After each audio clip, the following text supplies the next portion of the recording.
Also breaking this evening, Missouri's Attorney General says a gas company will pay the maximum fine after a deadly house explosion that killed a child last year. It was April of last year when a gas main was hit by Liberty Utilities in Lexington, Missouri. Hours later, a house exploded, killing 5-year-old Alistair Cunningham and injuring his father and sister.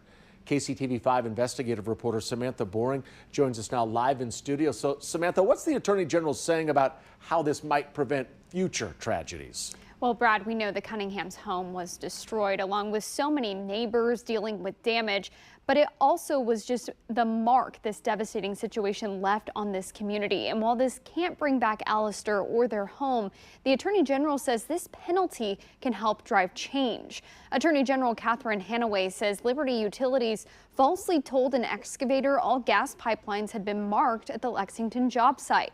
Work started by a contractor and a gas main was hit. The AG says natural gas leaked into the neighborhood for hours, then the home exploded.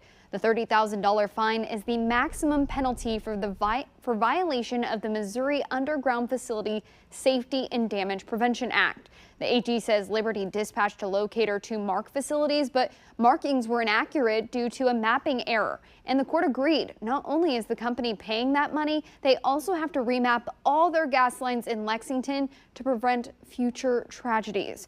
Now, we did reach out to Liberty Utilities to see where they stand with this decision. We still have not heard back. The AG's office says this is a reminder to everyone, always call 811 before you dig. Live in studio, Samantha Boring, KCTV5 Investigates. Samantha, thank you.